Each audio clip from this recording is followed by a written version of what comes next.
neighbours. Everybody needs good neighbours with a little understanding. You can find the perfect blend. Neighbours should be there for one another. That's when good neighbours become good friends. Who'd do that to me? It has to be someone you know, maybe a customer, someone you didn't get along with too well. Well, I get on all right with all of them. Well, someone's got you in the gun. Well, I figured that much out. You know, it just goes to show you, you can't win.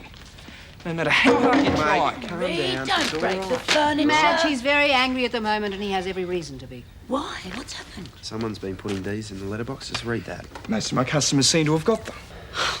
No wonder business has been dropping off. Now, Henry, think. Are you sure you have no idea who might be responsible for this? I haven't got a clue. Now I know how Harold must have felt when he thought his name was Mud. No, that was an entirely different situation. That was just a prank that got out of hand. I mean, this is nothing short of malicious slander.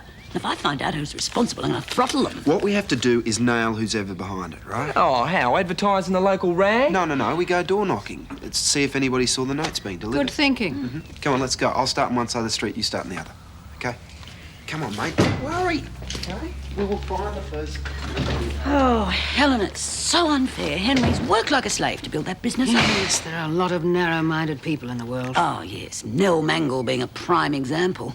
You know, if she had her way, he'd never get a break. Helen, you don't think she'd do No, this? I don't think she'd do anything like this. Well, what has she got against Henry? Well, that's the point. What's anyone got against him? Madge, don't let this get on top of you. Oh, Helen, it's not just Henry. Harold's not speaking to me. Scott's having trouble with his maths. I feel as if I'm sitting on a deck chair on the Titanic. I see we're going to be dressed to kill tomorrow, are we? Oh, I always like to look well-groomed. Well-groomed, we are getting into the horsey terminology. If you come tomorrow, you might even hear me shout tally-ho. I thought there was a black band on beginners tomorrow. As of now, the ban's been lifted. If you want to come, you're very welcome. I wouldn't dream of cramping your style with Glenn. Don't say you weren't asked. I got better things to do with my time, thanks. It's a pity. You should see Glenn Wright. He's absolutely fearless. Is there anything this guy doesn't do well? Oh, now, let's see. He can fly a plane. He's charming, good-looking, knows how to make a woman happy. Conversation around here's getting really monotonous lately. Hey, Scotty. Right, mate. You got a sec? Yeah, sure, come in. You're pretty sweet. Yeah, just at a game. Yeah? Have a seat, mate. No, I can't stay too long. I'll go. Nice. Did you guys get a note warning you about employing Henry? Yeah, I did. I've been meaning to talk to him about that. You didn't say anything to me about it. As soon as I realised what it was, I ripped it up. It was a pack of lies. Wish there were more people like you. Don't tell me people are taking it seriously. Some are. Henry's losing business because of it. That's so unfair. All you can do is fight back, I guess. That's why I'm knocking on doors, trying to find out who's responsible. I wish I could help you, Scott, but the note was in a letterbox when I came home. Well, somebody in the street must have seen who did it. That's what we're hoping. If you find out anything, let us know, hey? Yep. I'll find out, don't worry. What do you hear when you listen through that? All kinds of healthy sounds. Hello, Helen. Hello, how's the patient? Oh, well enough to come with me to the Sunday market tomorrow. If it's all right with you, of course. Thanks, but I'd rather stay at home. Oh, darling, I thought you'd jump at the chance to go to the market. I just don't want people staring at me. Wearing a scarf over the hair's very fashionable. Not when you're my age. Everyone will know my hair's been shaved off. I guess I better go and do some study.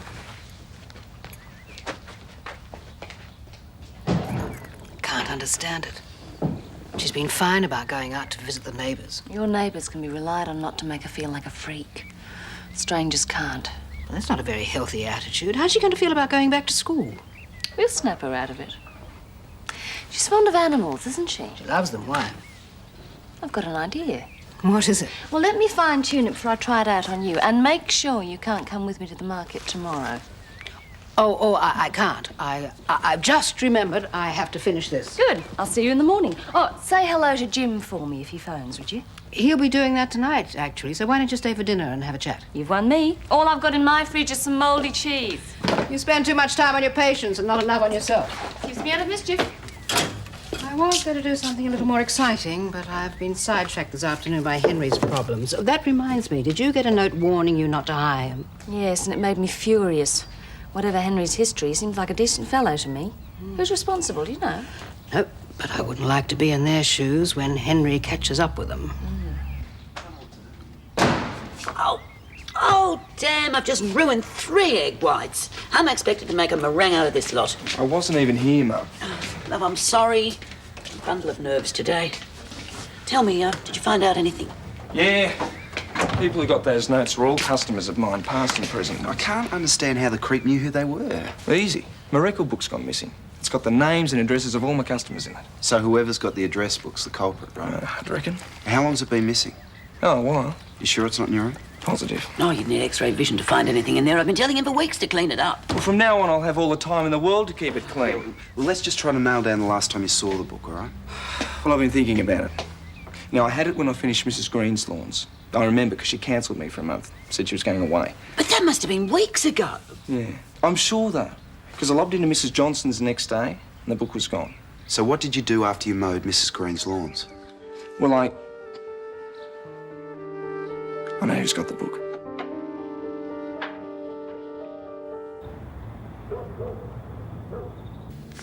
Don't take all day. Don't rush me. What time is it? 11:10. Oh, Henry should be home by now. I knew I should have gone with him. I knew it. Don't worry. If his hunch is right about his records book, he'll be the one dishing it out.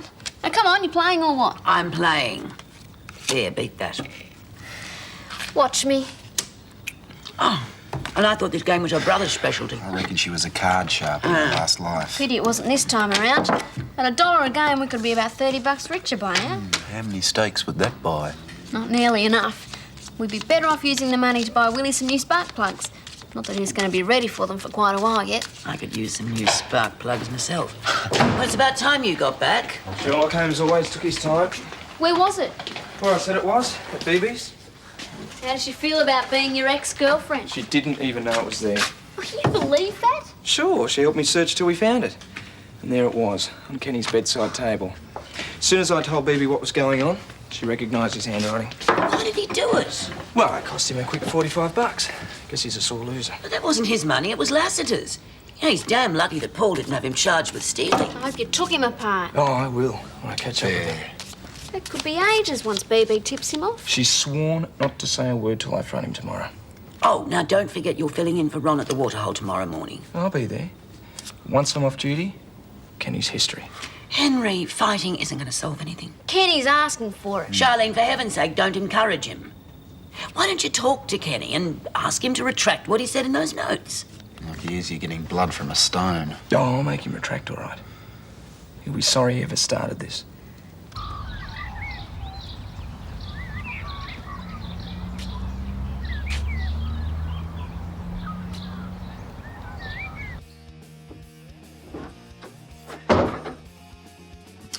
Morning. Mm. You have breakfast? Mm-hmm. There's chicken salad in the fridge for lunch if you want it. I said there's a chicken heard you. salad.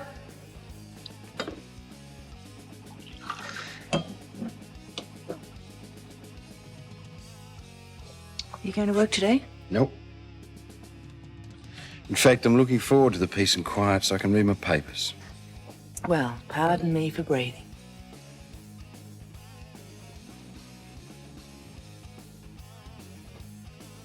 Morning, Glenn.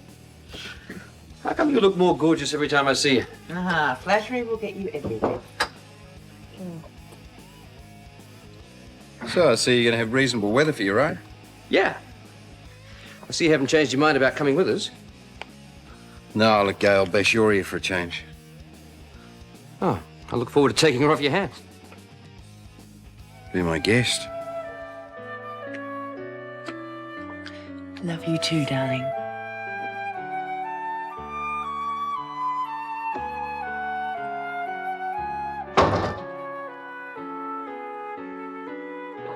Great day for it, isn't it? No, not this time. I'm on a soft pitch. Tried it too late.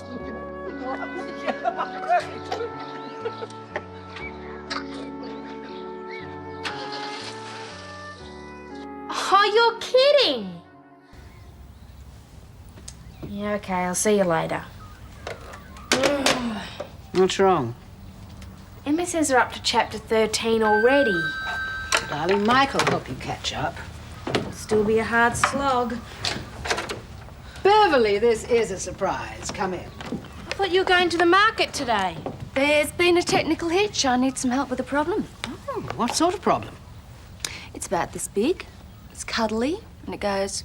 Oh, you found a stray kitten. You're getting warm. I want to buy a kitten for one of my elderly patients. She's on her own now, and it's not good for her. Well, that's a nice thought, but how can I help? The last time I had a cat in the car, I almost ran myself off the road. Would you come to the market with me and play minder? Oh, I'm sorry. You've caught me at a bad time. This painting has been giving me so much trouble. Now, suddenly inspiration has hit. Say no more. I understand. Suppose you won't change your mind about coming with me. Oh, well. Mrs. Dwyer, I'll just have to get by without a kitten. No, wait, I'll come. I'll just go and put these away. I'll have to start calling you Machiavelli, Marshall. It's all in a good cause. I just hope that nothing happens to upset her. I'll do my best to make sure it doesn't. Yes, I know. Have a nice time. Come on, Lucy. If we don't hurry, we won't find a car park. See you later. Charming. See you, bye. Where are those two off to? Up to the market. Lucy's been a bit restless, and Beverly thought an outing would help. Yeah, it's a good idea, actually. I came over to see if you'd heard anything from Dad. Yes, a couple of times. And how's it going? Oh, he didn't say much. He sounded a bit down, so I didn't mention Rob leaving. Oh, glad about that. Last thing Dad needs at the moment is to worry about that workshop. Exactly. Can see you're itching to get on with it. No, no, not really. Have some morning tea. Oh, thanks, Gran, but thought I'd go into the office for a while. Paul, today's Sunday. You know, the day of rest. Yeah, I'm just sick of hanging around the house. Well, why don't you take Gail out somewhere? No, she's gone horse riding with Glenn. The airline pilot? This is the 80s, Gran. People are more liberated, less possessive. We don't want to live in each other's pockets. I'm not saying that you should. But Sunday is really the only day you two take off. Surely you should keep that free for each other. It's our marriage. I mean, if Gail wants to go on seeing old friends, it's fine by me. See you later.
All you have to do is bluff Kenny. Yeah, and that's what we come to talk to you about. Let me go and see him. I'll tell him you're suing him for libel. That ought to do it. Thanks, Scotty. I like to fight my own battles. Here's your chance to do just that. G'day. Kenny? Didn't expect to see you here today. Well, we've all got to earn a quid somehow, haven't we? Why, isn't the law mowing business doing too well? I reckon you'd be able to answer that one. How should I know? Because you're the one that put him out of business. BB, tell me that this is your handwriting. BB. Should stand for Big Mouth Brenda. So you admit it was you, eh? Yeah, it was me. You had it coming to you, pal. Listen, mate, when Paul found out you were trying to swindle Mum, he was calling for the cops. I should have let him. Yeah. And this time you can be charged for libel. Getting your little sister to do your talk now, you Ramsay. Another crack like that, mate, and I'll flatten you. Yeah? You got lucky last time. This is not the place. Your luck just ran out.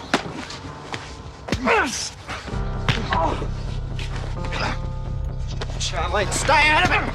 Please.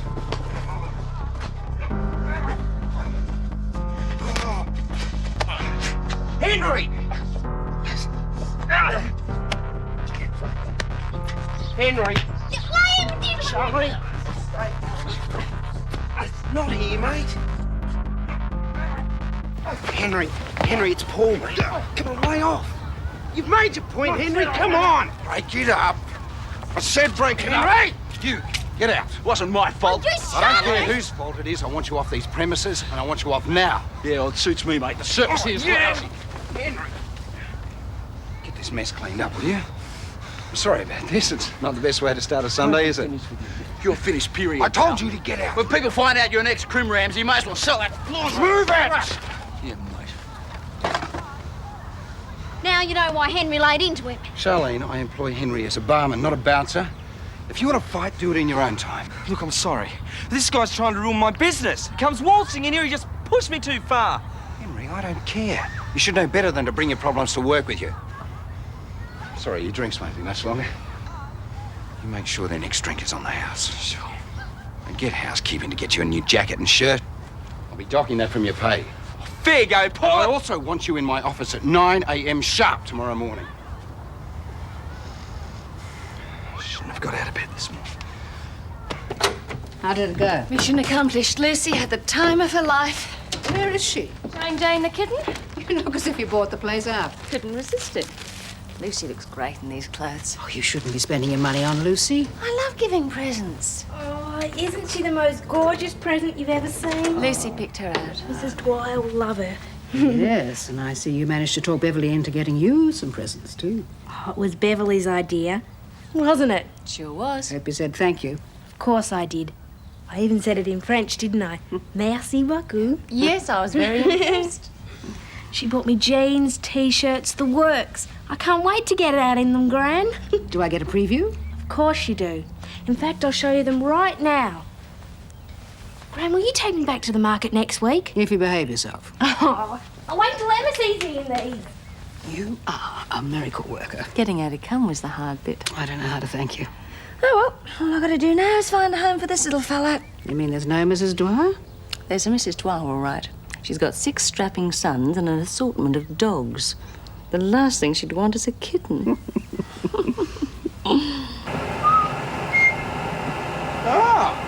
Lying down on the job again, are we? No, pretending to do a grease and oil change. Well, if I'd known you'd hated housework so much, I might have had second thoughts about marrying you. Hey!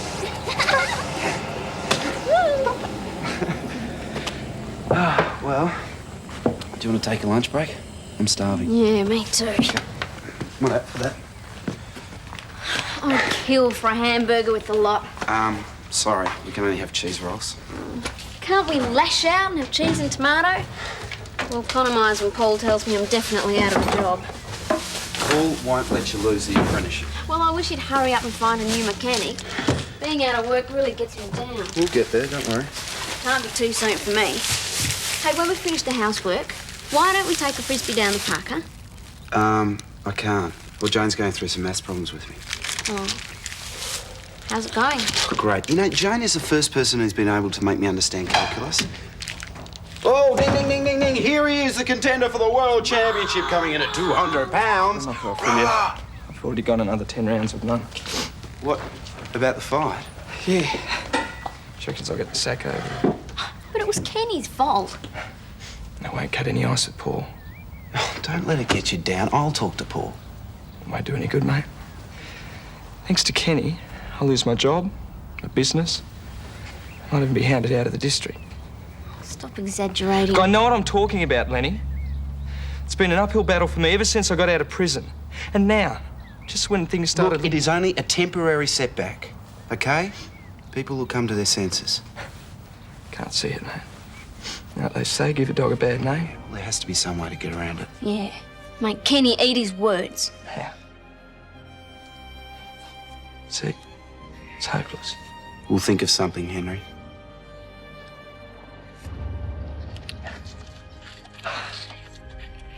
What kept you so long?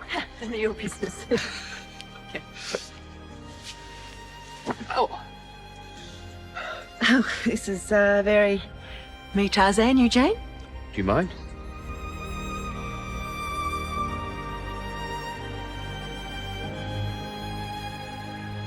Neighbours, everybody needs good neighbours with a little understanding. You can find the perfect blend. Neighbours should be there for one another. That's when good neighbours become good friends.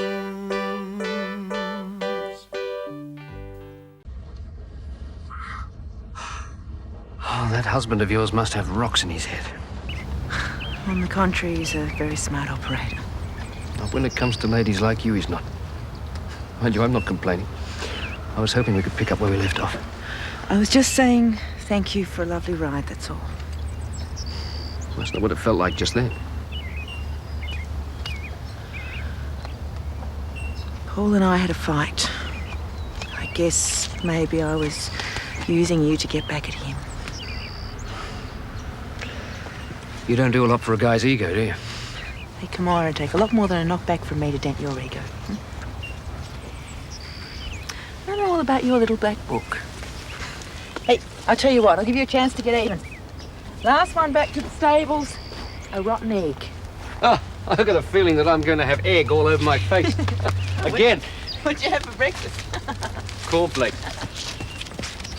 Well, I reckon I could go another roll, budget or no budget. Mum always says you've got hollow legs. I had mine, I'm not really that hungry. You sure? Are you going to be working on Willie while Jane and I are studying? No, I told you I can't do much till I get those parts we can't afford. You're a pretty crash shop mechanic. Couldn't you just make up the parts as you need them? Probably could if I had the manual.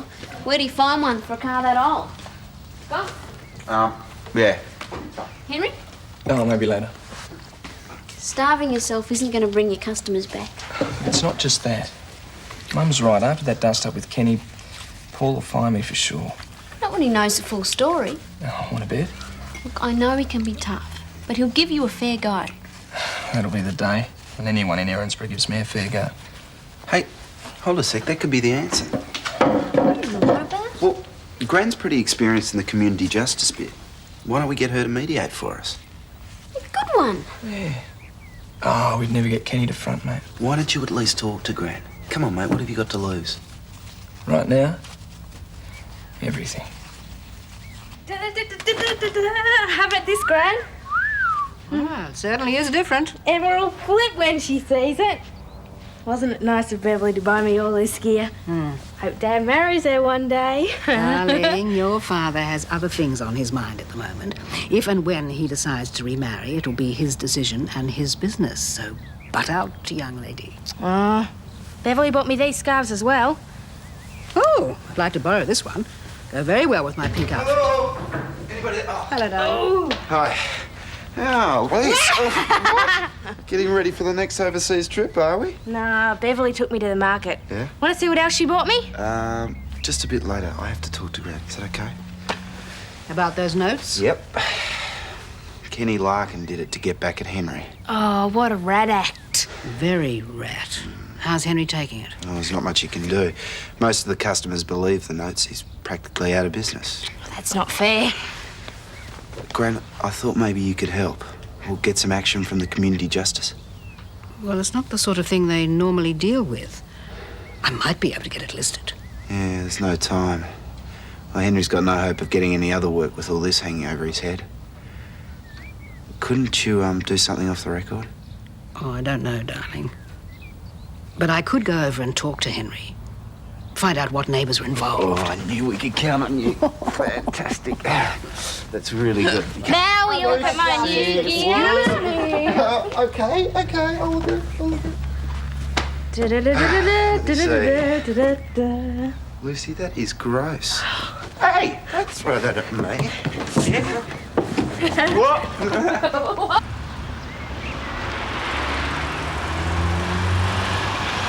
I haven't been writing for ages. I really enjoyed it. You enjoyed beating me back to the stables, I know that. Come on, you let me win. Oh, never. I've made an important decision, girl. You're going to find a nice, unattached riding companion, right? Wrong. I've decided to make myself available any time you want to get back at pool. Sorry, but it won't happen again. Thanks, Glenn. It was lovely. Well, we always did have great times, didn't we? Yep, and that's why we ended up such good friends.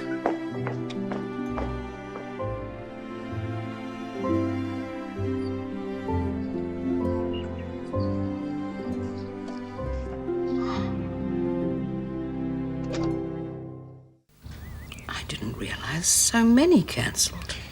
Almost everyone, apart from the family. We need to find a couple of people willing to front up, talk it out. Of course, they've got to be the sort that'll give Henry a fair go. They wouldn't have cancelled me in the first place if they were prepared to do that. What about Mr. Muir, the school principal? He's a tough old bloke. Yes, but young people's problems are part of his job. I think we should try him first. What about Mrs. Wright? She's mixed up in every charity in Erinsborough. I am not a charity case. Yet. Keep your shirt on. Just trying to help you. Yes, well, she has lots of influence. She's a bit stiff-necked, but she's a decent sort. All right. Well, let's go for those two first. If we can get them on side, I reckon the rest will be a pushover. Hey, how's it going? Good. Yeah. If we can persuade Mr. Muir and Mrs. Wright to turn up. Yeah, well, do you think it would help if you could get a good character reference, Henry? Yeah, that's a good idea. Oh, who do I ask? Prison governor? We could try Paul. Now I know you've lost your marbles. Mate, the way he must be feeling about me right now... He is worth a try.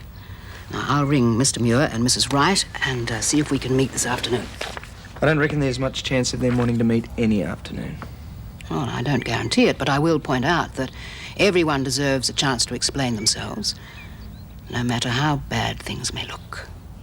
Yeah, all right, Dad. Now take care, won't you? You too. Okay. See you then. Bye. Well, that was Dad. It seems he's enjoying being back on the racing circuit, so everything's worked out for the best. Glad to hear it. Where have you been, anyway? At the office. You really are a workaholic, aren't you? Yeah, we can't all take time off whenever we feel like it. I think you're jealous. Of what? Because I went riding with Glenn. Why should I be? No reason. Anyone home? Here, come in, Scott. Wait. Oh, geez, don't you look flash, hey? Oh, thanks. Hey, Paul, have you told her you're an on-rider? Yeah, it seems to be the topic of conversation around here lately. Would you like a coffee, Scott? No thanks, I can't really stay. Jane's helping me out with maths again this hour. Paul, look, about Henry, I Henry will want to get see his if chance to explain when he fronts at my office tomorrow. Kenny picked that fight and he also wrote those notes, and now Henry's losing business because of it. I told you I'll talk to him tomorrow, Scott. Yeah, but this is urgent, Paul. Granny's trying to set up a meeting to sort the whole thing out, right? What would really help is a good character reference. You could at least do that, couldn't you? Look, I'd like to, but after what happened outside the waterhole, there's no way I can give him a reference. So you're just going to push him down the plug hole the way you did with Mr. Lewis, right? It's not fair, Scott. Oh, if that's what he wants to think, let him. It's damn right what I think.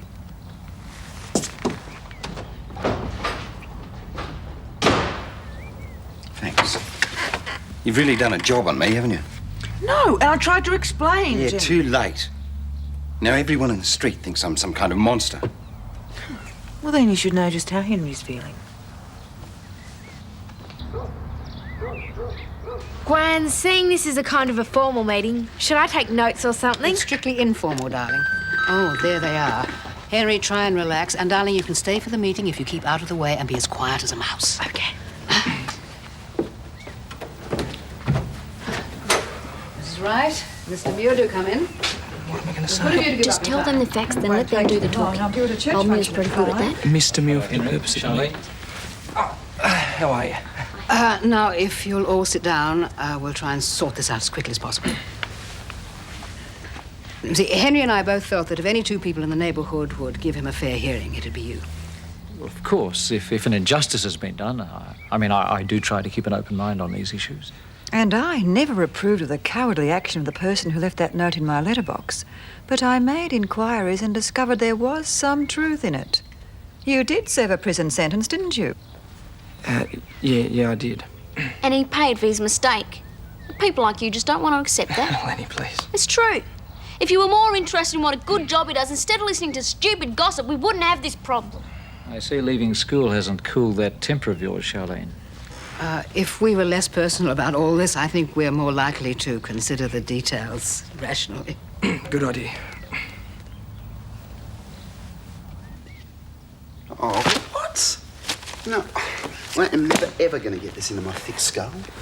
No, because you tense up and give yourself a mental block. Just relax. You get into it. Oh, you're a super brain. It's a breeze, isn't it? Well, it is now. But not so long ago, I had to work like mad to understand maths. You've always made it look so easy. Well, it wasn't. Everyone has a weak spot, and maths was just as hard for me a few years ago as it is for you now. So how'd you get around it? Oh, well, you know when Mum and Dad took off overseas and just dumped me? Well, I really hit rock bottom. I didn't have any friends, no outside interests, so I hit the school books. Even that backfired in the end. No, it didn't. You got fantastic marks last year. Oh, well, fantastic marks aren't everything. I still didn't have any friends.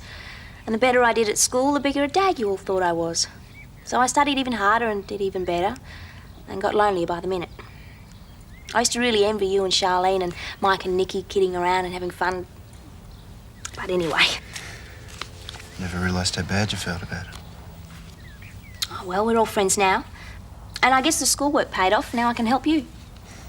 You know, a lot of people wouldn't want to after such a rough deal. Well, I guess I take after Nan. I'm all heart. Do you want to try again? Now, let's take a break first and get some fresh air into us. We can study some more at the park, yeah? Sure, yeah, it sounds pretty good. Let's go. What else have I got to grab? Oh, I don't want to be too long. I want to go back home and see how Henry did. Well, the sooner you know that page of formula off by heart, the sooner you can knock off for the day. You know what? You are a slave driver. And you are going to pass this year. Hey, catch. Test me. What was that formula again? Well, now you both know why Kenny wrote those notes. And I'm sure you'll agree that he's hardly a reliable source of information. But the facts were correct. Henry does have a prison record. And it's unfortunate, but, well, most people are reluctant to employ someone they feel is untrustworthy. Well, Henry made a mistake, but he's paid for it. Now, Mr. Muir, as a headmaster, you must surely understand that that doesn't necessarily mean that the boy will go on making mistakes. A great many do. Well, they're the ones we hear about. There are plenty of others, like Henry, who go on to become decent, reliable citizens. Mrs. Daniels, I'm a widow, as you know. I live alone. I hire this young man to mow my lawns, and when he's finished, I invite him in for a cup of tea and I pay him. He knows the layout of my house and where I keep my housekeeping money. Are you saying my brother's a crook? Well, he could be using his work to set up burglaries. Oh, I'd like to give you the benefit of the doubt, but quite frankly, a woman in my position, well, if I'd known you had a prison record, I certainly would never have employed you. Great. All right, let's just forget it, will we? sit down, Well, what's the point? I should have known people like you would never give anyone a fair go. Well, if that's your attitude, young man, I do agree. There's really no point in us continuing this discussion. Please, I have something further to say. And I'd appreciate it if you'd all listen.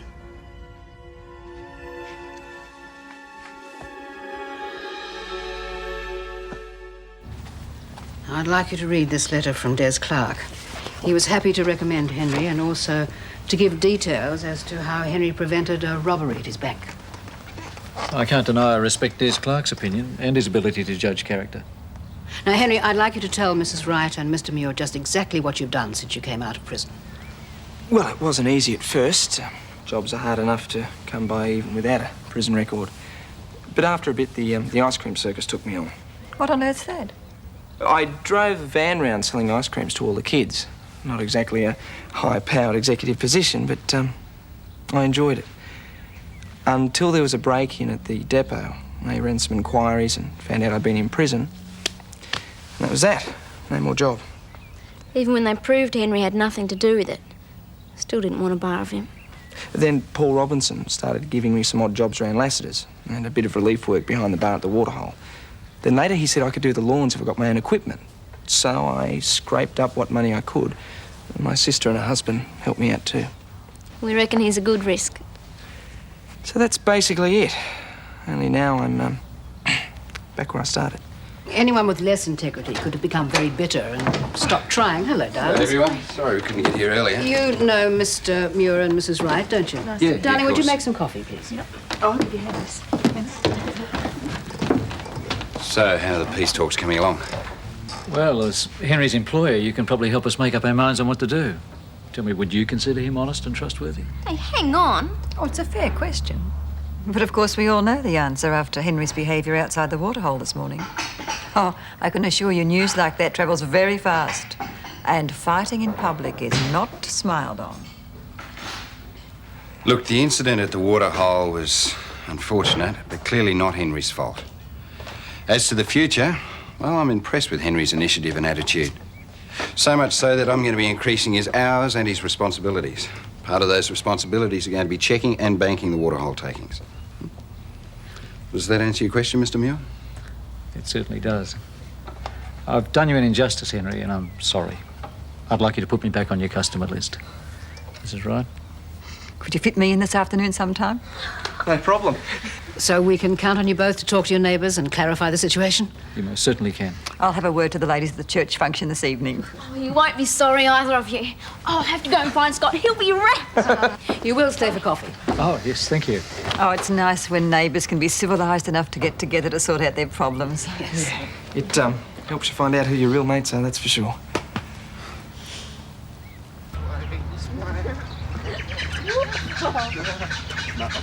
All right, what's the distance formula between XY and X1Y1?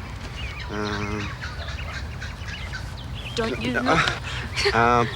Square root of x minus x1 squared plus y minus y1 squared. Terrific. Yes! That's 10 in a row you got right. Yeah, well, I think we should take a break. I don't want to push my luck. Well, you're relaxed. That's what did the trick. Yeah. You know, I reckon you're right, actually. The teacher's always right. Remember they used to tell us that at school? You are going to have to be one smart cookie to get me through maths this year. You know that. Oh. Well, when you write your first bestseller, I'll expect a free autographed copy. Free autograph bestseller? That sounds pretty good, you know. Geez, I haven't done this for ages. Oh, Right, there we go. not too high. This is the first one. Scott, not too high now. I won't go too high. I get airsick.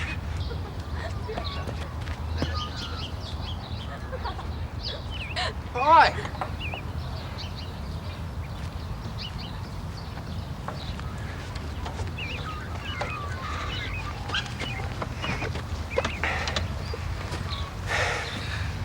What happened to the study session?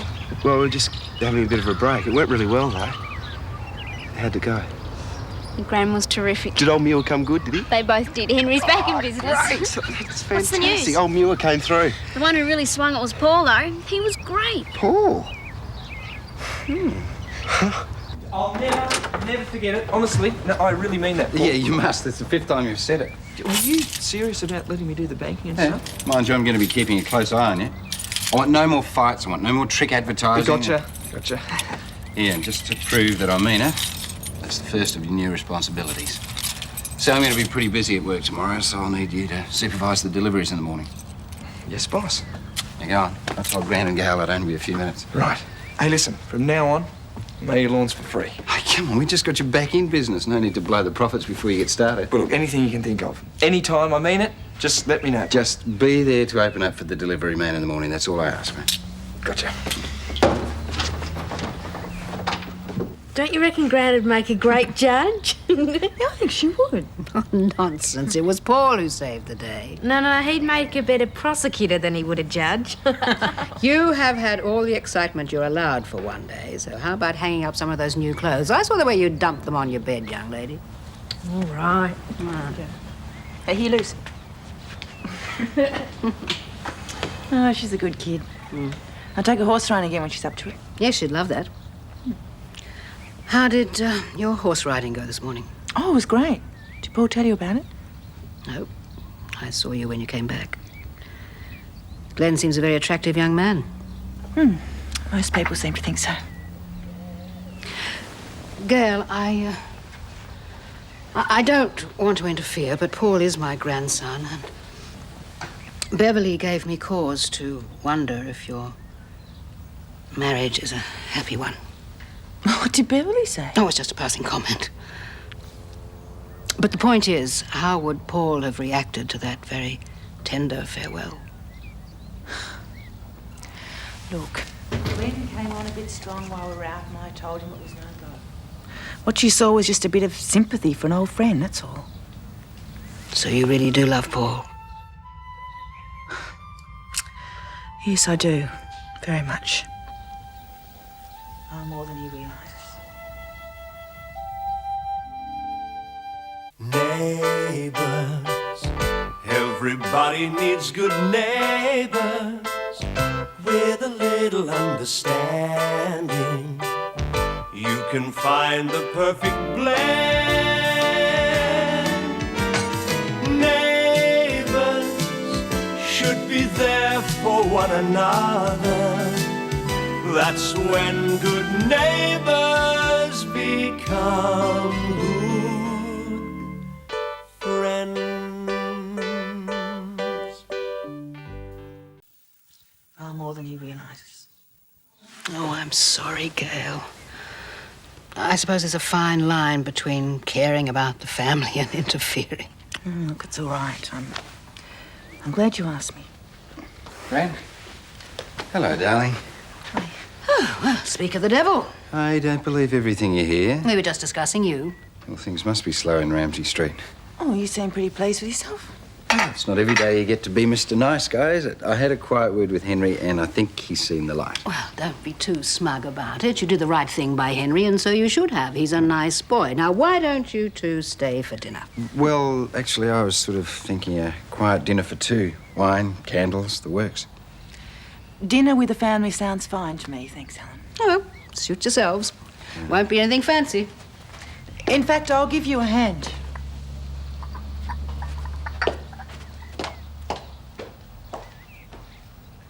I'm not kidding. He's over at Mrs. Wright's doing the lawns now. Oh, I must see Helen and thank her for putting in a good word for him later. Oh, it wasn't just Mrs. Daniels. You should have seen Paul. I had to look twice just to check it was Henry he was talking about. Oh, good for Paul. I'll thank him too. I thought you would have been a bit more pleased. I am, love. But I'm breaking in new shoes and my feet will be a lot more unselfish when they're in a pair of slippers. Oh. Do you think people get more selfish as they get older? Probably. I mean, there's her own son. Just got off the hook. Could be a turning point in his life, and she's more worried about her feet. Of course, some people are so selfish they ignore people. Rather be reading a book. Sounds pretty good to me. Thought I wasn't listening, huh? You weren't. I caught every single word. You want me to stop stunning? You didn't seem under too much pressure in the park today. Well, I don't know. Relaxing is a part of stunning. I was just relaxing. You and Jane were relaxing. You know, you were right about Jane. I was? Yeah, I never really paid that much attention to her before. You kept telling me how much fun she was. I did? Yeah, you have to spend time with that girl to really appreciate her.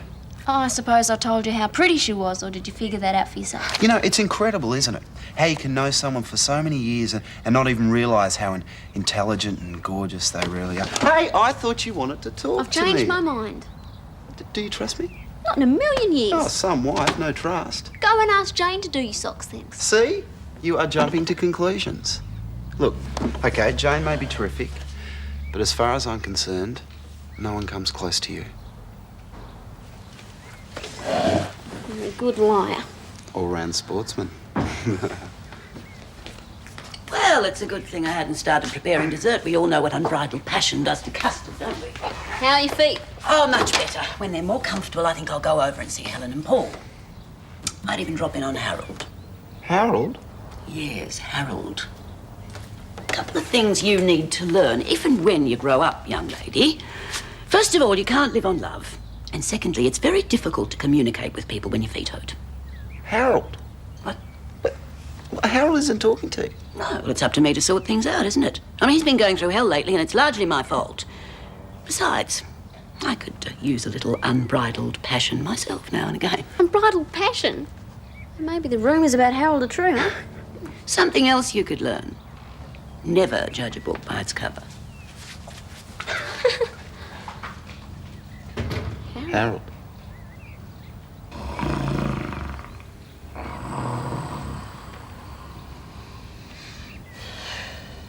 doesn't poor old Harold move in with us? Great idea, Des. Nice move, Des.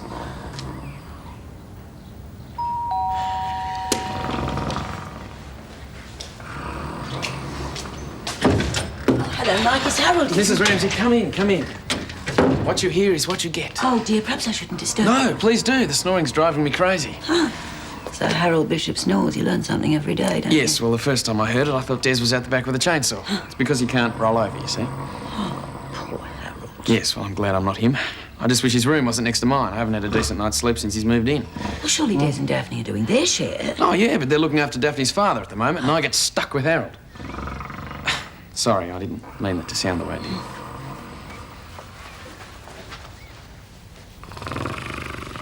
Harold. Harold?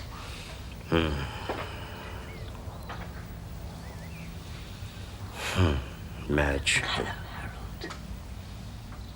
Madge! Harold, You it's don't- all right. I'm No, no. here. Mike! Harold! Mike, would you kindly tell Mrs. Ramsay we have nothing to say to each other, please?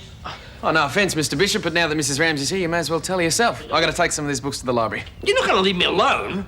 Oh, yeah, I'll only be gone for about 20 minutes. I'm sure Mrs. Ramsay won't mind looking after you for that long. Of course No, not. Mike. Bye. No, Harold, please. Oh! Oh! Sorry. Mental anguish, physical torment. Aren't you satisfied? Oh. I can't tell you how sorry I am for what I've put you through. I had no intention of ruining your reputation. Oh, that's putting it mildly. I know that if you hadn't been so upset, you probably wouldn't have had that accident. I blame myself, Harold. But just now, when you woke up, before you had time to think, you were pleased to see me. Now, I'd like that to be true, in spite of the fact that you've got every reason to be angry. I want things to go back to the way they were. Madge, I know you mean what you say. And I've got enough Christian charity left within me to forgive you for what you've done, but, well, perhaps one day we'll be able to regard each other as friends again, perhaps. But our relationship can never be any more than that. Not now. I'm sure you understand. I wish I had Helen's talent for turning potluck into a gourmet casserole. It was fun spending time with Lucy. Oh, it's funny. Bradley out, Rick in. Jim doesn't know the worst is yet to come. Oh, don't worry, he's been through it all with my sister Jules. Fathers never get used to it. She loves me. She loves me not. She loves me. I knew you'd overheard. What else was I supposed to say? I thought you said it very well. Gail, I want to talk about it. There's nothing to talk about. I had to convince Helen. She saw me kiss Glenn. Well, that was a bit indiscreet, wasn't it? Indiscreet. And here's a nice cold-blooded word. Really suits you, doesn't it? I just thought a smart girl like yourself would make sure there weren't any witnesses. Yeah, well, next time there won't be. So you got something going with your friend Biggles, have you? This is only a marriage on paper. Either of us are free to see other people if we want to. Yeah. Well, then what are we arguing about?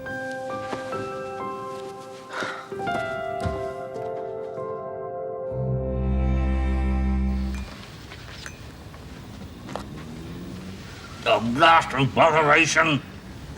Oh, thank you, Mike. That's okay, Harold. Don't worry, we'll laugh about this in about 10 years' time, won't we? It's degrading enough having to sit here watch you doing my ironing. Oh, that's all right. Someone has to do it. Yeah, well, you're young. When you've been your own master as long as I have, you'll know what it means to lose your independence.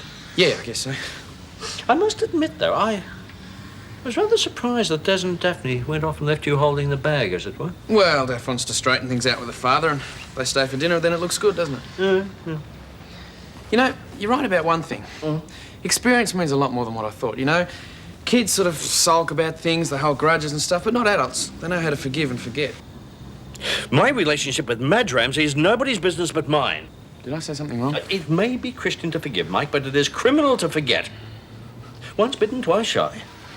I've let Madge off the hook and I intend to stay clear of her from now on. Sounds a bit like heads I win, tails you lose. I don't intend to discuss it any further. You sure you want these ironed? Go if you wouldn't mind.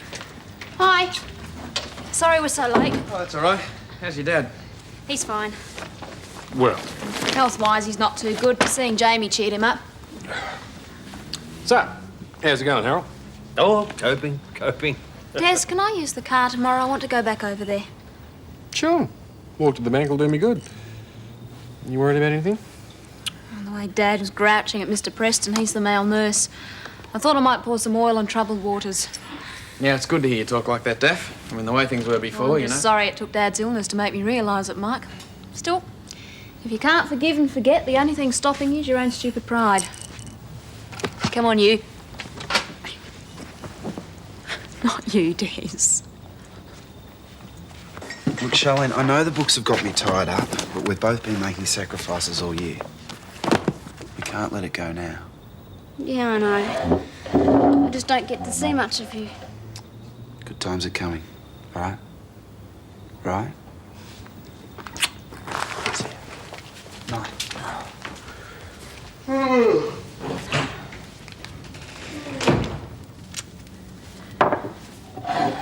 He's right, isn't he?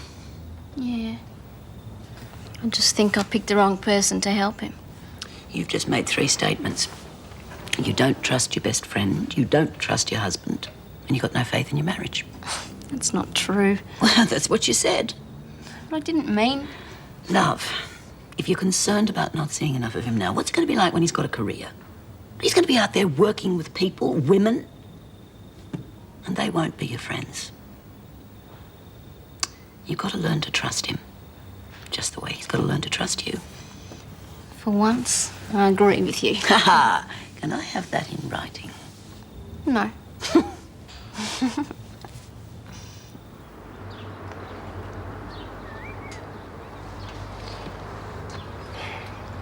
Well, what are you doing back here? Did you leave something behind? It's like watching democracy in action with you, Dad. What? Treat everyone equally. Equally rude to me, Des, Mr. Preston. If you're going to swap insults, young lady, you'll have to lift your game. I didn't think you'd mind another visit. I'm not complaining, am I? So, how's young Jim? Jamie. Jamie? You're not going to saddle the lad with a trendy label like that, are you? Call him Jim. That's a nice, sensible name, isn't I'll it? put Jamie down in the spare room. I'm sure Mr. Preston won't mind telling me if he wakes up. You'll have to be psychic. Why's that? He's gone. He couldn't handle it. Couldn't handle your bullying, you mean? I pay the salaries. I expect things to be done my way. Oh, good for you. Well, what happens now? I'll get someone else. You don't find good people that easily, Dad. Suppose you don't find someone else. If you're going to browbeat me, you could at least do it over a pot of tea. I don't like you being out here. I like it here. It's the only freedom I've got left. A man could choke inside. I know how you feel. I felt pretty claustrophobic after Jamie was born. That's something we've got in common, at least. I'll make some tea.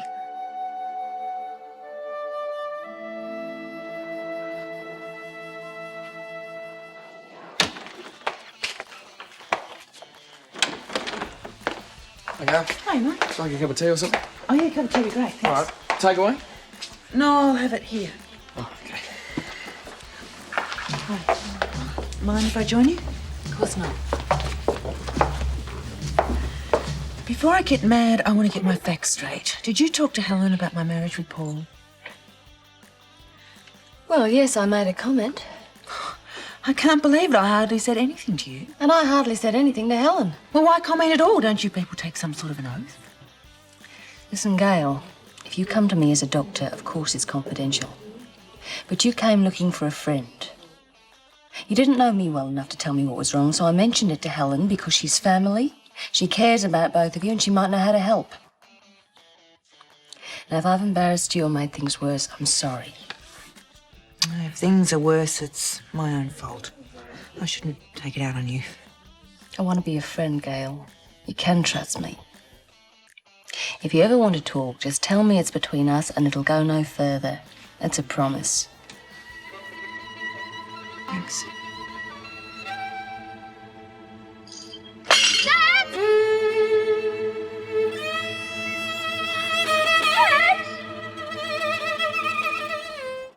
Des, something terrible's happened.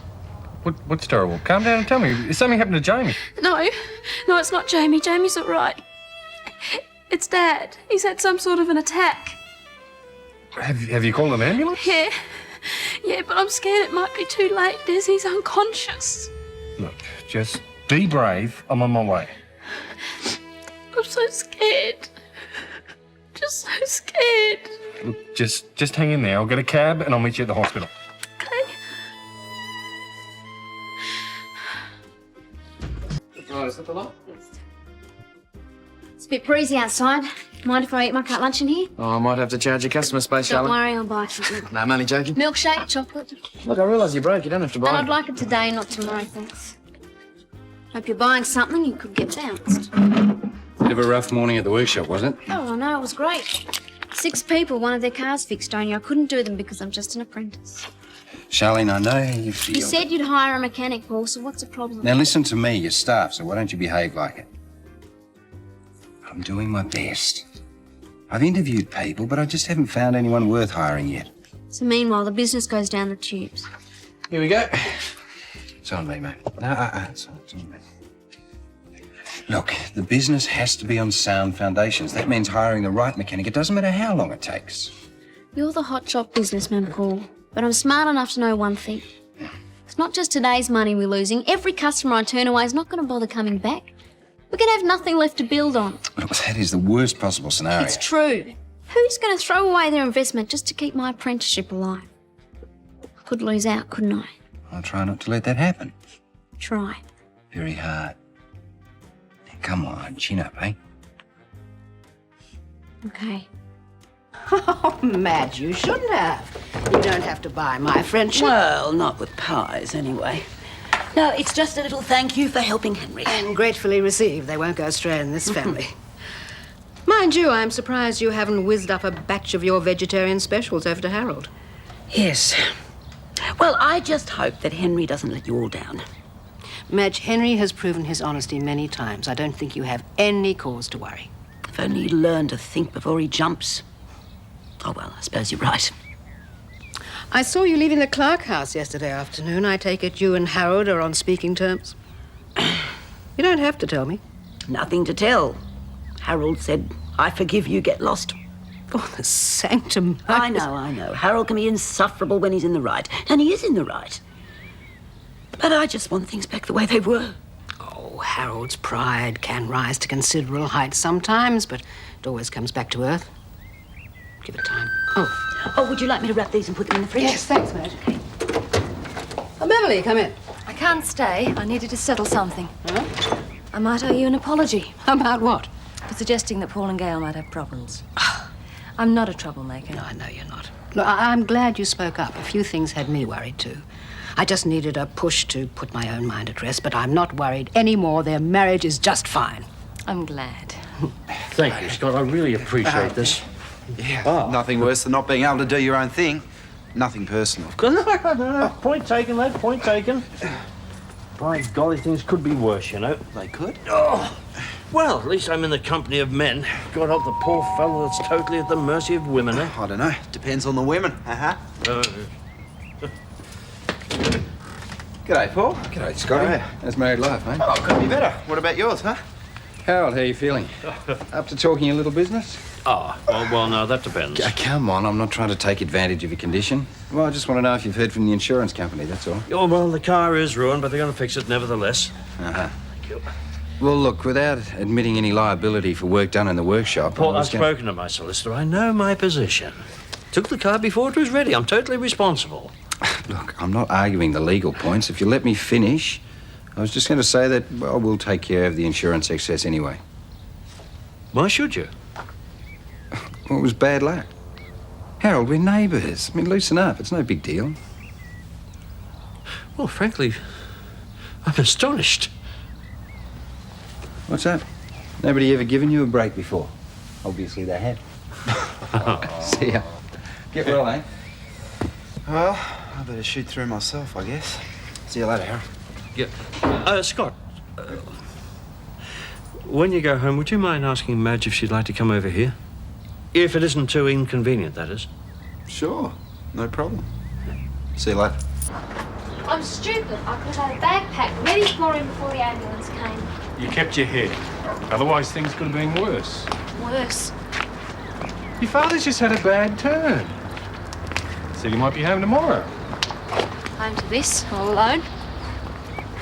Des, I don't know him. I've never had the chance. And that's all I could think of when he was lying there. I couldn't tell him I loved him because I didn't know him. Well, it's not too late to fix that. I've been trying to work out how I can help, and there's only really one answer.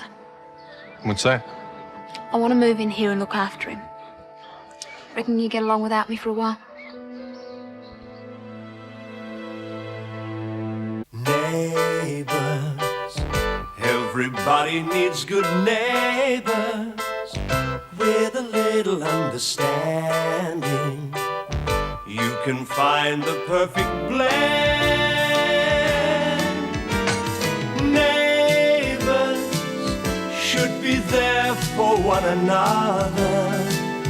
That's when good neighbours become good friends.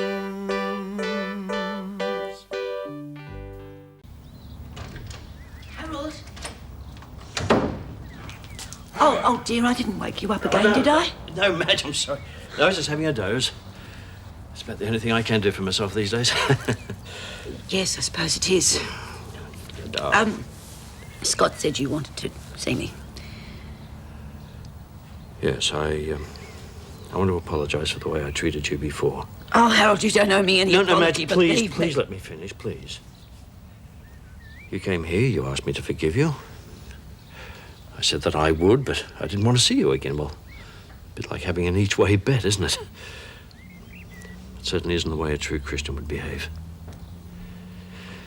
And to make things doubly bad, I knew that there was absolutely nothing to forgive you for.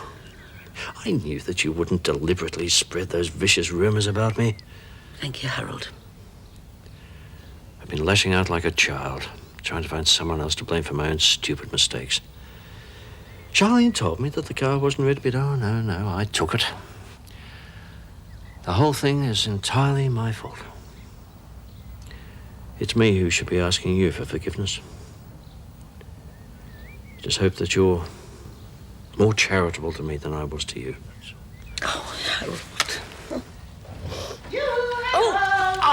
Helen, I'm so sorry. Really. If I'd known you had a visitor, I would have knocked. It's all right, Eileen. No, you're quite welcome to join us. Oh, no, far be it from me to interrupt. No, it's just that we weren't very busy at the coffee shop. I thought I'd bring you some cake for afternoon tea. I'm sure it'll do for 3. Oh, Harold, you're welcome to join us.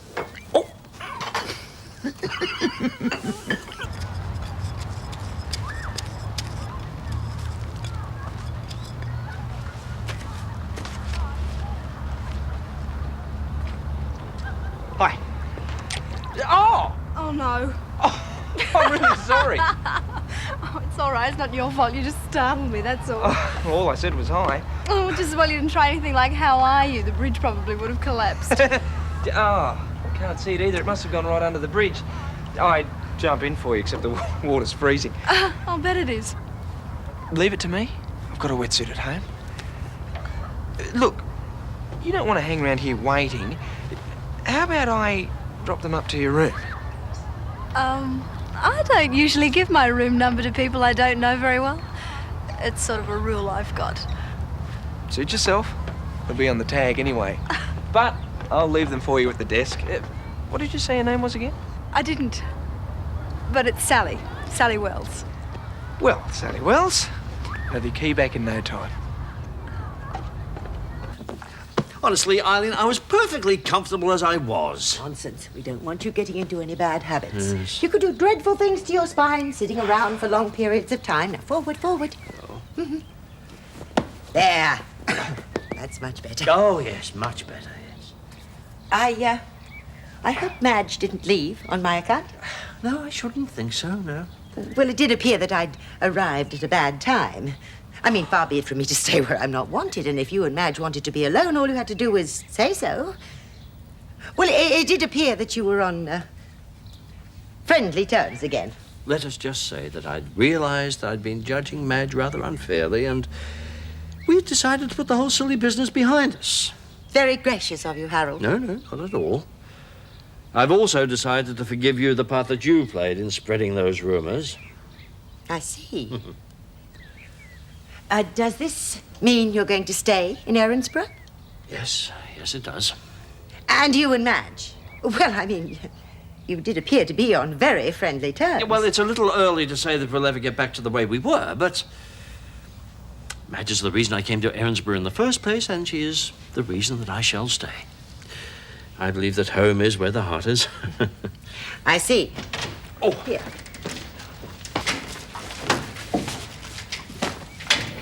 Here, I'll take him. He might need a change. Elaine, Harold. Yes? Is there anything wrong? Daphne's father's had a bit of a turn. They've taken him to hospital. Oh, no. It's not that serious at this stage. They're keeping him in tonight for observation and letting him go tomorrow. Oh, thank goodness for that. I'm afraid there's going to be a few changes around here. Daphne doesn't think that he should come home to an empty house. Well, no, we both do. So she'll be staying with him for a while to look after him. But surely with all his money, he can afford to hire someone. Mum, the man is dying. She wants to spend some time with him before it happens. Can't you understand that? Oh, well, of course I can understand that, Desmond. But all that travelling, you'll be worn to a frazzle. We've thought about that too. I'll be staying here during the week and going over there on Saturdays and Sundays. It's a bit inconvenient, but it won't be for long. Sorry, Daph, I didn't mean that the way it sounded. I know. Well, it's just as well I'm here then, isn't it? Eh? Well, Harold can move in with Michael, and I'll be quite comfortable in the nursery. No, Mum, wait a minute. No arguments, Desmond. Now, Daphne cannot possibly cope with an invalid while she's worrying about you three men back here taking care of yourself. Mum. Now, don't worry about a thing. I'll take care of it. I'll go home, pack my suitcases. You can pick them up in the morning. Mum. I'll make arrangements. Don't worry. Cripes.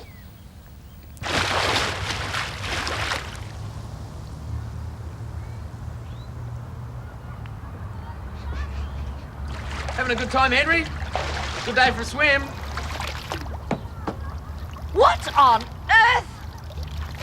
Looks pretty warm in there, you know. I'd love to come and join you, but, well, I left the wetsuit at home, looks too cold, all it. What's going on? Search me, Mrs. Meagle. Good gracious! Henry Ramsay, just what are you playing at? One of the customers dropped the key in here. You've got it. What didn't he tell you? Mike fished it out with a pole. Mike! Oh, great. So I get stuck with Mr. Bishop. Have you heard the way he snores? Michael! Look, I didn't mean... Take it from me, you wouldn't want to find out. What does Des think about all this? He's delighted. Oh, I bet he is. Oh, Henry, look, I didn't mean it. Hi. Hi. Can I buy you a coffee? Sure. I reckon I owe you one after all the trouble you went to. Yeah, what a klutz I must have looked. Henry's aquatic freak show. Mike, can we have another coffee, please? Yeah, coming right up. Well, anyway, I think it was very nice of you to try, and mean of Mike not to tell you he'd already found them. Oh, he was just pulling my leg. We're always kidding around like that. He probably owed me one. Sounds like there's a lot of that goes on around here. I reckon it's a pretty good neighbourhood. I noticed there's a Ramsay Street. Any connection? I mean, you did say your last name was Ramsay. Well, actually, it was named after my grandfather. Must be nice to know you belong to an area like that. Yeah, well, like I said, it's that sort of neighbourhood. Now, Paul Robinson, the guy that runs the hotel, he lives next door to us. Now, my sister is married to his brother. You see what I mean? Daphne Clarke, she's at the end of the street. She owns this place. All right. She wouldn't be any relation to Des Clarke, would she? Yeah, she's married to him. Why do you know Des? Oh, no, my local bank manager gave me his name and told me to get in touch with him if I ran into any money problems while I was staying down here. Sounds like you're planning to stick around for a while then?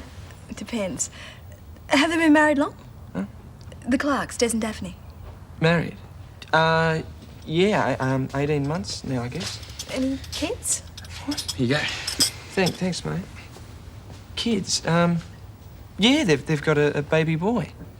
Right up, 8 across. Killer at Sea or California? Could be an anagram.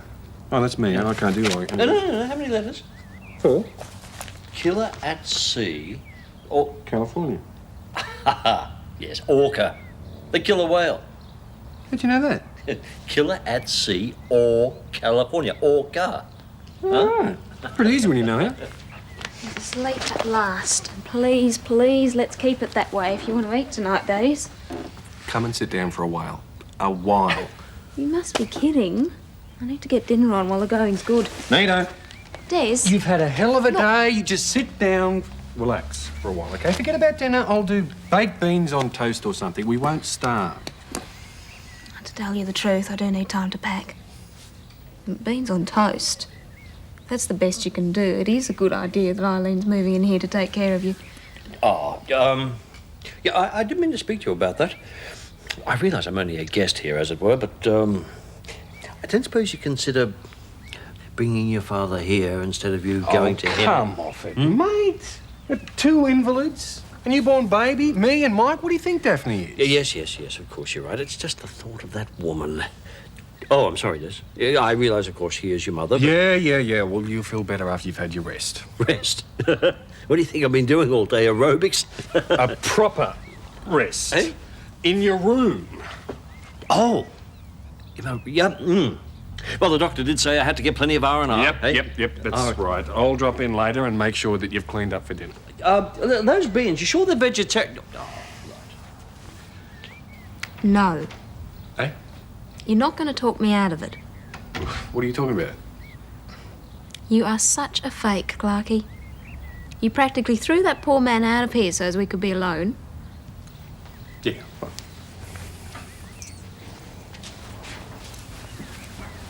You said I wanted to talk. Des. All right. I just want you to be sure you know what you're doing. You've got a very sick man, a newborn baby. If I have any problems with the housekeeping side of it, I'll get someone in. He can afford it. Des, I don't care what you say. I'm not going to let my father die among strangers. Isn't that what you and Jamie are to him?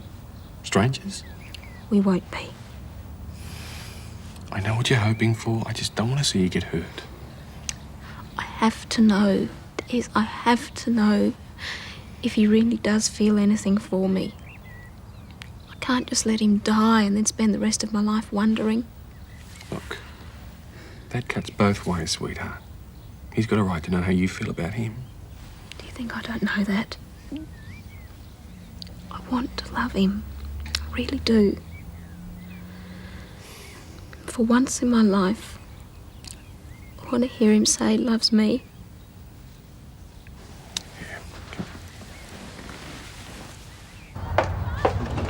Oh, good, you're still open. Only just. Do you have any pastries left? Yeah, there's some custard tarts in the container. Oh, that'll do.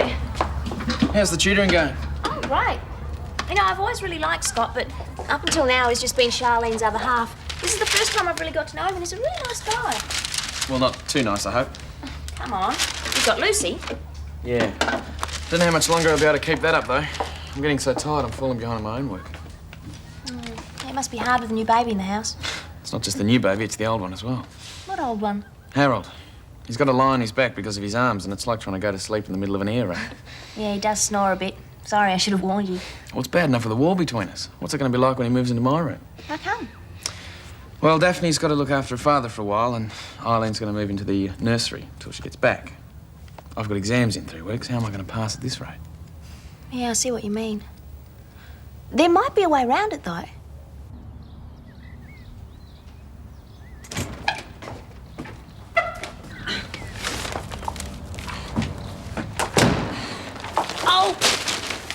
Oh, no! Henry! Don't you dare laugh at me. What is this doing here? Oh, it must have fallen off the back of the couch. What, Henry, was it doing on the back of the couch? The drawing. Henry!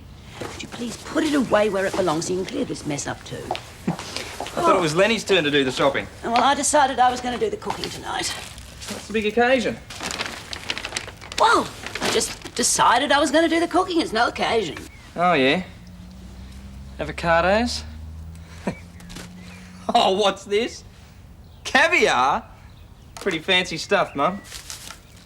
Oh, Henry, you're going to find out eventually anyway. Harold and I have made up. He's decided to stay in Erinsborough. I just thought we'd have a little celebration, that's all. That's great. He's in love, grand. Henry, we're friends again, that's all. Oh, who said I was talking about you? You're not the only one who's had a good day, you know. And just get Mike to keep his hands off her. Mike?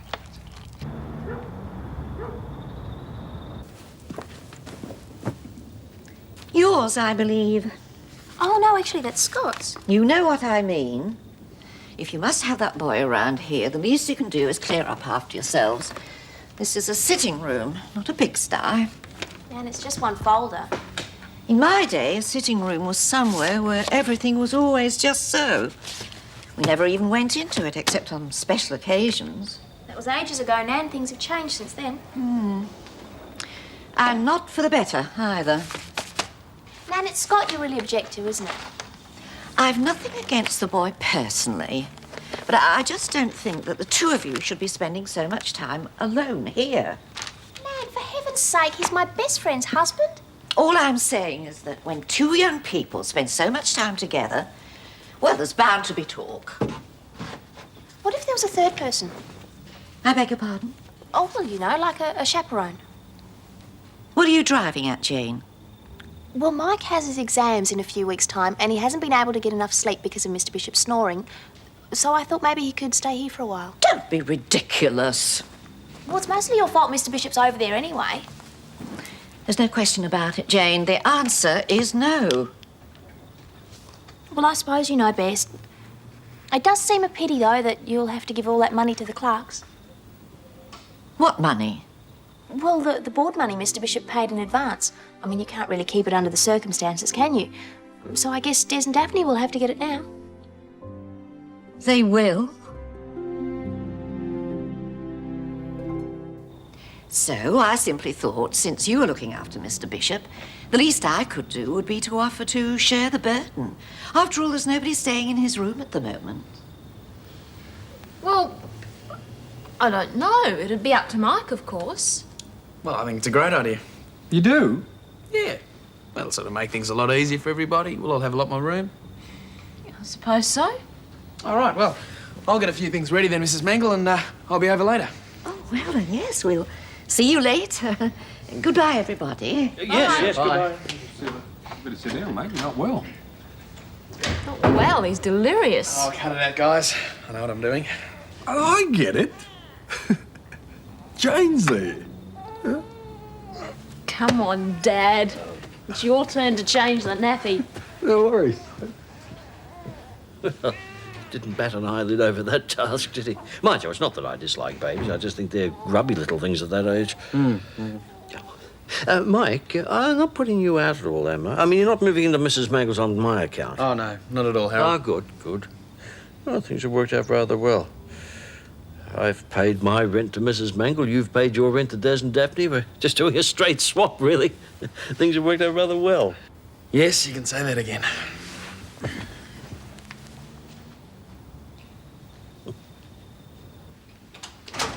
Hi, Mike. Come on through, I'll show you to your room. You most certainly will not. What's wrong, Nan? Before I show Mac to his room, there are a few things we have to discuss. Sit down. Now, I realise that there are some things that you might not be used to, Mike, but in my house, there are certain rules that everybody has to follow. No, I'm used to that, Mrs. Mangle. Dad's pretty strict too, you know. Put the garbage out, help do my own Yes, washing. but those aren't the sort of rules I mean. You are two young people living together under the same roof, and I have a certain responsibility. Nan. I expect you to be fully dressed at all times, and there is to be no nightwear worn except in the bedrooms, and there is to be no visiting between bedrooms, day or night. God, this is so embarrassing. Now, those are my rules, Jane, and the rules are there to protect you from yourselves. Now, if you'd like to see your room.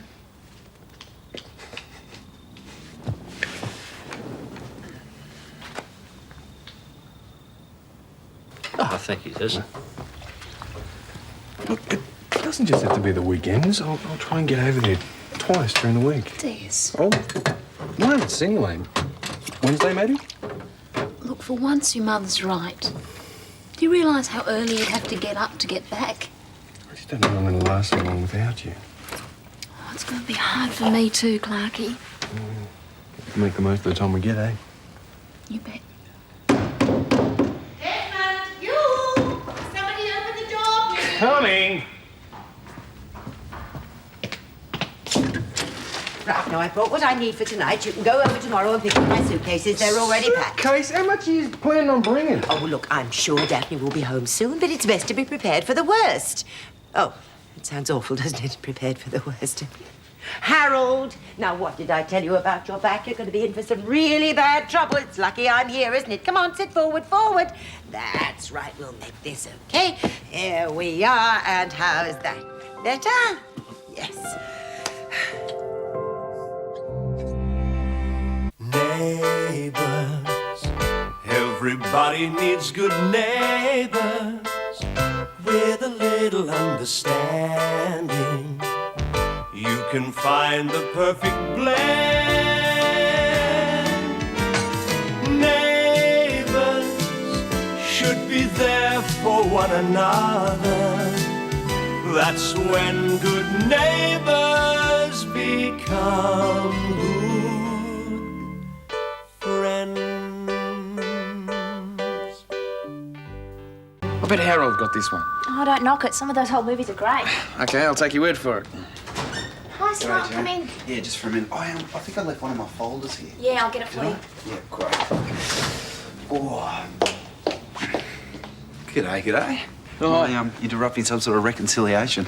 No, I'm living here for a while. No kidding. No kidding.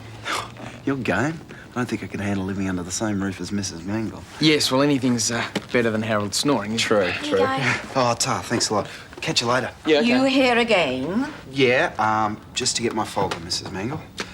See you later. See ya. See ya. Bye. Yeah, see you tomorrow, Jane. I want a word with you, Mike. Yeah, sure. I've just been into your room to make up the bed. I couldn't believe my eyes. Yeah, it's a bit of a mess, I know. I just dumped my things. I'll clean it up, I promise. Well, the first thing you'll do is remove that poster. Oh, you didn't really stick it up, did you? Well, I said I would. It's all right, Mrs. Mangle. Let it easy if stuff doesn't mark the walls. Well, we'll soon find out. I want it taken down immediately. Well, what for? Never bothered Daphne. You're living in my house now, and I consider it most unseemly for a young man to go to sleep with a picture like that above his bed. I want it removed. Okay, but I don't see what the fuss is all about. I had my doubts about the wisdom of this arrangement with Mike. Oh, come on, Nan. It's just a picture, for heaven's sake. You had one on your dressing table of Grandad. What's the difference? Well, he was my husband, for one thing, and it was a tasteful studio portrait. Not to be compared with that pin-up of you with your skirts flying above your knee. I hate to think how many men might have got hold of that poster. And who knows, some sailor might even have taken it out to sea with him. Yeah, well, those carriers have hundreds of men on board. Isn't it nice to think that I could be brightening up all their dreary days out to sea? Have you no shame? Oh, if I thought you were thinking like that, I would never have allowed Mike to move in here. Nan, I was just teasing. You have such antiquated ideas. Well, there's nothing antiquated about moral responsibility.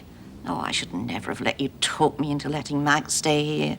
Two young people full of red-blooded hormones thrown together under the same roof. It's a dangerous situation, very dangerous indeed. Oh, I'm going to miss you, little mate. At least you'll have some uninterrupted sleep. What if he forgets I'm his father? You should take a photograph of me and show him every day.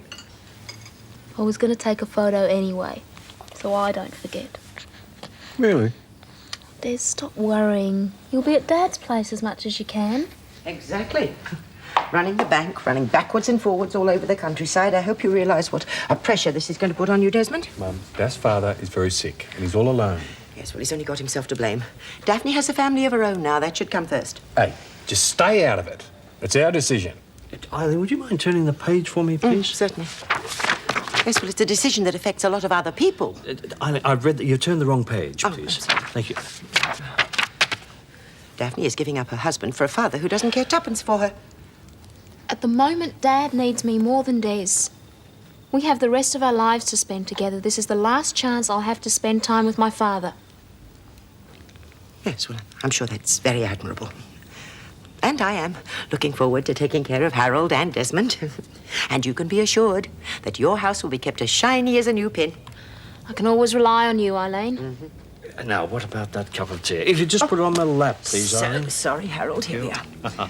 There we are. Thank you. Now, we'll get rid of this. We don't need No, this. it's all right. I can I'll handle help this. you. Eileen, I can handle it. This is what we'll watch. You're not going to make me sit through that. Yes, I am. To get you back for all those deep and meaningful drearies you made me sit through. What, the uni films? You didn't say they were dreary. Well, I didn't want to destroy your pseudo-intellectual image, did I? Anyway, the films weren't half as bad as the dissection afterwards. Yeah, well, I guess we were a bit full of ourselves, weren't we? Were you ever? So now I'm getting my own back. And when the movie's finished, I'm going to give a dissertation on movies and their entertainment value. Now, this was on telly the other night and I missed it. Oh, yes, so did I. That's why I taped it. Oh, OK. But you have to promise to watch the other one with me tomorrow night. Yeah, well, by then I might have some urgent pressing engagement, mightn't I? Oh, Nan, you look like you're ready for bed. I'm feeling a little weary. Maybe we should all have an early night. Not this early. Nan, we're about to watch a video. I promise to keep the sound down so it won't disturb you. You needn't bother. I'll watch it with you. Well, Nan, I don't think you'll like it. It's a rock movie. Oh, in that case, I'll definitely watch it. It might get rid of some of my antiquated ideas. Can you give me something I can croon to?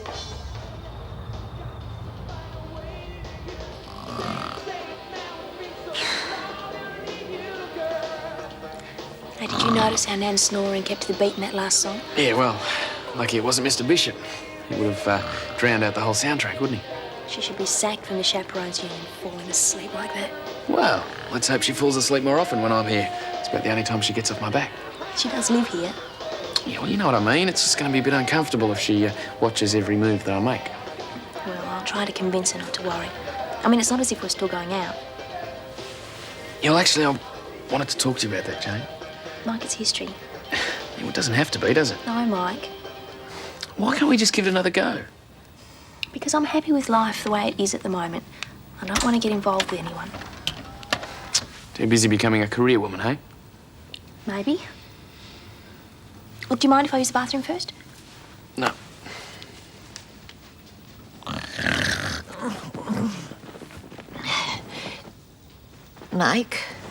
Mike Young, what are you doing here? What's been going on?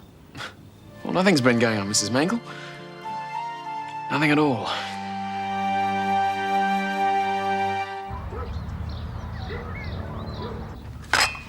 I don't see why your father couldn't go to a hospital in Erinsborough. Ambulance drivers consider the needs of the patient, Eileen, not their relations. It's most inconvenient. I mean, by the time Desmond has dropped you off and Jamie off, he'll never be back at the bank by 9 o'clock. Well, I wouldn't worry about it too much. When you're the boss, no one's there to tick you off. Oh, at last. Oh, I'm sorry, Daphne. If I hadn't been such a useless old stick, you could have been well on your way by now, eh? Oh, we're not that late. Oh! Sorry. Couldn't leave it to Mum to get you up and about, can we? Well, of course you could. At the Senior Citizen Centre, I do this sort of thing all the time. Yeah, sure. I'll just put these bags in the car. See you both tonight. Now, don't forget, if there are any problems at the coffee shop, ring Des straight away. And don't try and organise the chef. You know how touchy he is. Well, I have to keep an eye on him, dear. I mean, if I didn't, he'd be buying smoked salmon and caviar. It's your money I'm protecting. Yes, I know, and I do appreciate the work you're putting in. Thanks, Eileen. I miss not seeing little Jamie every day. And we're both going to miss you too, aren't we? Bye. I did. Bye, Harold. Now, you make sure that Desmond drives carefully. Yes, I will. And be very careful with the baby. Don't worry. Bye-bye. By golly, I do admire that girl. Not many young people put themselves out for their parents the way she did. Yes, she's a good girl. Very glad Desmond found her. Come on, cheer up. Come on, you'll be able to go and visit them. Yes, of course I will. Silly old woman I am. I better get started on our breakfast. You know, the one good thing about not having Jamie to fuss over is there'll be plenty of time to take care of you.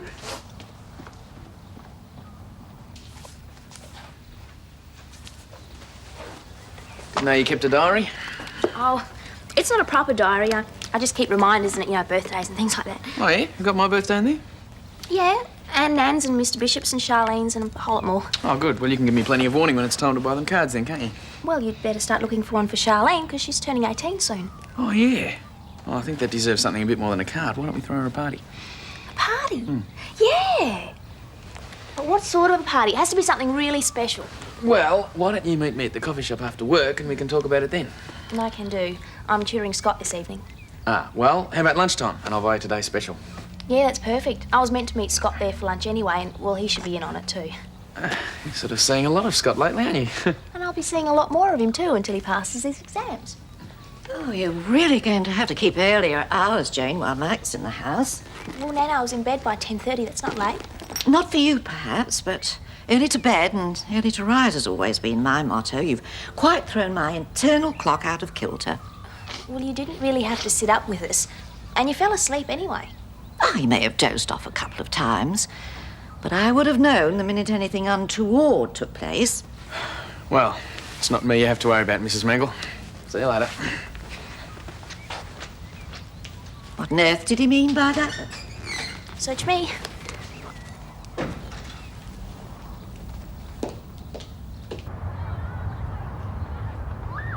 Sorry if I've cut you out, mate. But you know how it is. Can't resist me. Go for your life, Henry. What are you trying to do to my figure? Absolutely nothing. It's perfect. If we go halves, it can't hurt too much. Oh, well, it does look good.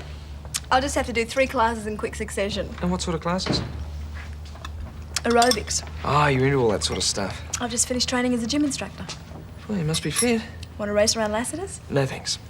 So what are you doing staying here, anyway? Just having a holiday. Yeah? Not the sort of place I'd go. I'd like to go on one of those sailing trips around the Barrier Reef. Well, I saw some of the Lassiter's posters back home in Newcastle. Look pretty good. Not many young people stay here, though. Guess it'll be up to me to keep you entertained. I think I could probably cope with that. All part of the Lassiter's service? But hang on, you know the Clarkes, don't you? You were talking about them yesterday. No, my bank manager told me to see Des Clarke if I needed any money transfer. Hello, Michael. Clarke? Is Nell Mangle treating you all right? Yeah, she's okay. Just don't forget what your real home is. If you ever want lemon chicken, you just say the word. I make it just as well as Daphne. Thanks, Mrs. Clarke, but shouldn't you stick to vegetarian while Harold's staying there? That man can starve. That man can starve for all I care. Now, is the assistant chef on duty yet? Yes, he's out the back slaving away. The menu looks good. Seafood crepes? I told him prawns were too expensive at this time of the year. I'll have a word with him. No, don't say anything to Mrs. Clarke. You don't want to upset him. I'd like to talk to you about the cost factor here. Thank you. Here, I'll take that. No, you can't. Come on, Daphne. Well, let me push Jim then. Jamie. Let's go into the house just yet. I'm sick of being cooped up indoors. You should be resting. Well, later. I must have given you quite a fright yesterday, did I? You certainly did. Well, a bit of a stroll won't hurt. Come on. All right. But just let me know the minute you get tired. Yes. You're as much a martinet as that Nurse Preston fella. You can grumble all you like. You're not getting rid of me easily. I don't want to get rid of you easily.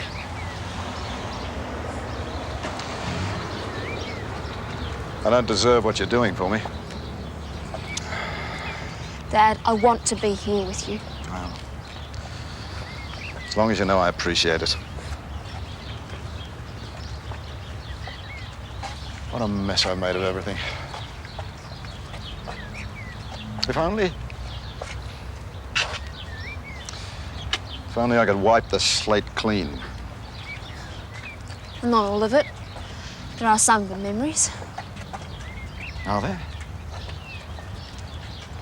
Do you remember giving me a music box?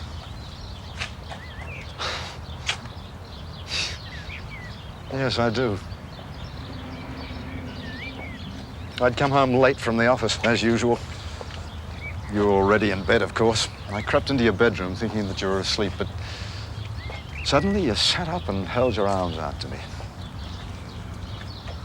I gave you a cuddle, and then I opened that box. I can still see the look of wonder on your face when the doll started dancing. Couldn't take your eyes off it. You wouldn't let me close it, even though you were so tired you could hardly keep your eyes open. I dreamed about that ballerina. And afterwards, I couldn't work out whether the cuddle had only been part of the dream too. That's because there were never enough of them.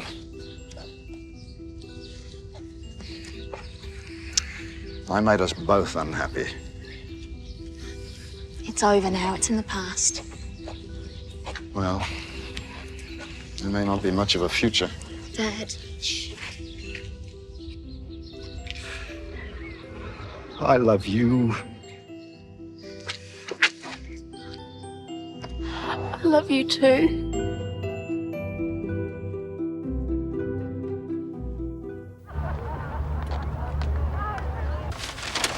Thanks, Larry. That's all fine.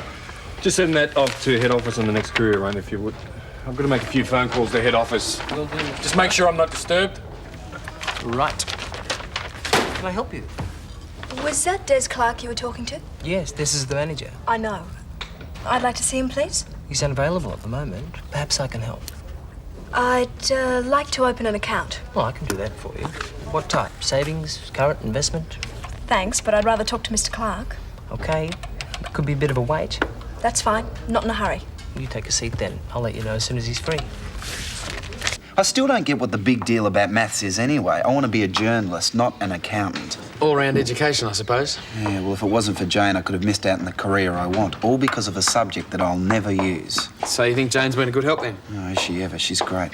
Everything makes sense when she explains it. Hi, sorry I'm late. Oh, g'day. Do you want to grab a table? Come on. G'day. Jane, I hate to do this to you, but I've got trigonometry this afternoon, and I still can't get the hang of that problem. Oh, it's okay. We'll go over it again once we've eaten. Oh, great. And lunch is my shout. I just wanted to say thanks for all the help that you've given me. Hey, don't be silly. Look, I know you can't afford it, and we're friends, right? I'm glad to help. So, we're going to talk about Charlene's birthday, or are you too busy with your maths tutoring to remember that she's got one? And how could I forget? I just haven't got enough money to get her a decent present. Well, Mike and I thought we might throw a party for her. Yeah, well, great idea. Yeah. I mean, if we all chip in, it won't cost much. Yeah, and I could talk to Madge and Henry about it. All right, good. Man, it's too much. You think he would welcome my help? Mrs. Clarke, he's a trained chef. He knows what he's doing. Ideas are far too grandiose for a coffee shop. Why don't you just leave him to it and stop interfering? Interfering? Me? Whatever gave you such a thought? Sorry, we'll have to finish our discussion on Charlene's birthday later on. I'm too busy trying to keep the peace around here. It's bugging you. It's me. No. Harold! Where are you, you big palooka? Henry, I'm out the back here. What are you doing at the back? Oh, mate. Mate, you've got it all wrong. Hey? Lawmaker's in the other direction. Oh, you're very droll. Oh! Give us a drink, will you? Mouthful of dry toothpaste. Harold, I have just met the most fantastic lady. Oh, no, not another one? Her name's Sally Wells, and she's staying at Lassiter's. Oh, she is great to look at. She's fantastic to talk to. And she's obviously fallen for the old Ramsay charm. How old is this paragon? Oh, I don't know. My age, I guess. Oh, thank heaven for that. She's just finished training as a gym instructor. Well, she can check out my physical fitness anytime. No, don't let your mother hear you talking like that. If I've told you once, I've told you a million times. Henry! No, Oh, I'm sorry, Harold. Oh.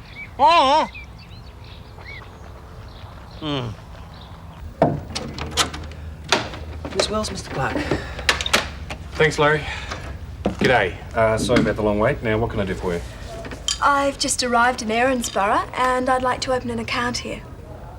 Well, Larry could have done that for you, saved you all this wasted time. So he told me, but I think it's important to get to know your bank manager. It's not a bad idea. Where are you from? Newcastle. A job transfer. Not exactly. I was hoping to find work in the area. Well, I'll just have to take down some details. Come in. Sorry to interrupt, Des. Your mother's on the phone. Says it's urgent. All right, just put her through. Okay. Sorry about this. It's probably only a storm in a teacup. Listen, Mum, I've got somebody with me, so just keep it brief. Desmond, I am at my wit's end. The chef has walked out. I told you to treat him with kid gloves. I don't know why Because I know what you're like. Oh, Mum. Why couldn't you have just stayed out of the kitchen and let him do his cooking in peace? Well, never mind that. I need help, Desmond. I've got an enormous sandwich order to put together for Johnson's, and I can't possibly do that and organise lunches here at the same time. Yeah, all right, just calm down. Just leave it with me. It's probably all for the best. He didn't fit in well here at all, you know. Bit more than a storm in a teacup? Sorry, but I couldn't help overhearing. My wife owns the coffee shop at Lassiter's. Mum's running it for her while she's away. Only the chef has walked out. Where I'm going to find a replacement in a hurry, I don't know. How about me? Well, I've just finished a catering course and I've been working in restaurants for years. I told you I was looking for a job. It's an amazing coincidence. Isn't it?